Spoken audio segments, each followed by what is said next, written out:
Mikel, tabriklayman.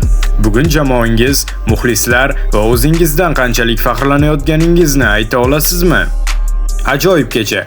Biz birgalikda tarix yaratdik va men jamoaning bir qismi bo'lgan har bir inson uchun bundan-da baxtliroq bo'la olmayman. Bizni maydon tashqarisida o'zgacha kayfiyatda kutib olishdi.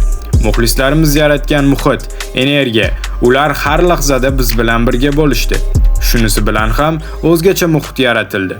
Men oldin bunaqa holatni stadionda his qilmagandim va biz bu barcha uchun qanchalik muhimligini bilardik. Borimizni berdik.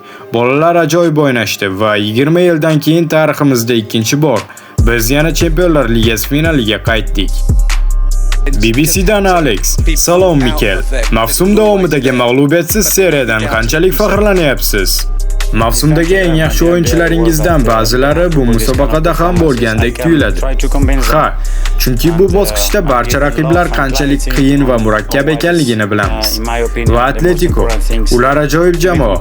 Ular raqobatlashishi, yechimlar va vaziyatga darhol javob berishlari ajoyib.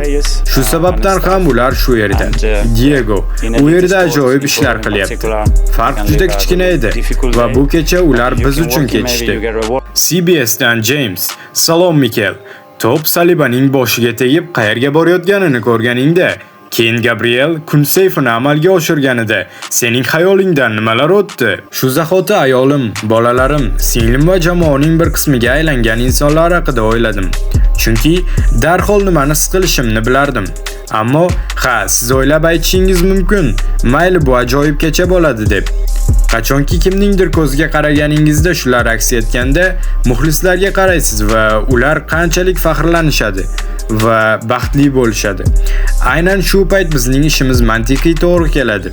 Chunki boshqa ko'p hollarda biz nima uchun qilayotgan ishimizni qilishimizni aniq sababini topishimiz qiyin. Siz muxlislar haqida gapirdingiz va albatta hakamlarning qarorlari haqida noroziliklar bo'lsa kerak.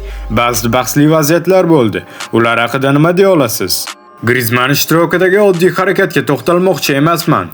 Albatta barchamiz bilamizki, bu Mark Pubil tomonidan ularning futbolchilaridan biriga foul ishlatildi. Biz hakam to'g'ri qarorlar qabul qildi deb o'ylagandik. Men bunga aralashmoqchi emasman, chunki bahonalar izlashni xohlamayman. O'yinning bir qancha qismlarida hakamdan norozidek ko'rindingiz. So'nggi daqiqalarda to'plar yo'qotilayotgandi, vaqt kam qolayotgandi. Buni boshqa tomondan ko'rish qanday edi? Xo'sh, bu futbolning bir qismi.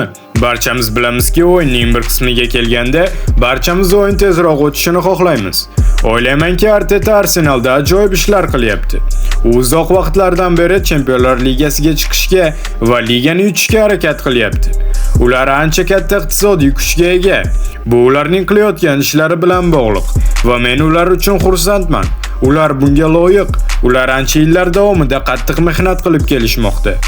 Jiddiy aytmoqchimanki, qanday mavsum o'tkazyapsan? Aytgancha, yakshanba kuni bir dasturda seni Premier Liganing eng yaxshi o'yinchisi deb aytgandim. O'ylaymanki, bu mavsumda aql bovar qilmas darajada o'ynading. Jamoangni qayta qutqarib qolding va endi Chempionlar Ligasi finalidasiz. Shunchaki menga tushuntirib ber. Bu haqida nima deya olasan? Yo'q, bu shunchaki orzuning amalga oshishi. Ayniqsa, faqat men emas, butun jamoa bilan mavsumni mag'lubiyatsiz o'tkazdik va ko'p gollar qabul qilib olmadik. Shuning uchun bu yutuq jamoaning har bir a'zosiniki. Sening statistikang ajoyib. 13 Chempionlar Ligasi o'yinida 9 ta quruq o'yin. Bu shunchaki ajoyib. Bu shunchaki sening ham ancha hissang borligini ko'rsatadi. Bu o'yin sen va jamoadoshlaring uchun qanchalik qiyin bo'ldi. O'ylaymanki, biz Atletico Madridga qarshi o'yin qanchalik qiyin bo'lishini bilardik. Birinchi bo'limda biz ajoyib o'yin ko'rsatdik va biz bunga loyiq edik deb o'ylayman. Ikkinchi bo'limda esa ular bizga hujum qilishlari aniq edi. O'yinni yaxshi boshqardik deb o'ylayman. Viktorga ham rahmat aytmoqchiman. U bu kabi vaziyatlarda ko'p kurashdi va duellarda g'alaba qozondi. Biz ko'p imkoniyatlar ham bermadik. O'ylaymanki, ular darvozaga 2 ta zarba berishdi. Bular ancha oson seyflar edi va nafaqat menga, balki butun jamoaga rahmat. Bukayo, tabriklayman. Rahmat. Qara, men odamlarga bir narsani tushuntirib bera olaman. Chunki mavsum davomida nimalarni boshdan kechirganingizni bilaman.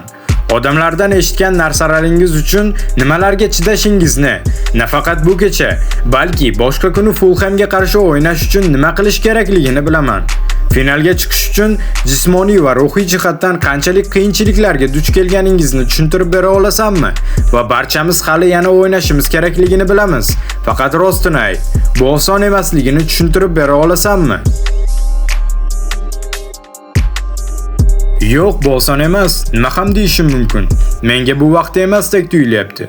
Men qiynalayotganimni yoki boshqa biror narsani aytmoqchi emasman. Bilasizmi, odamlar menga achinishsin deb.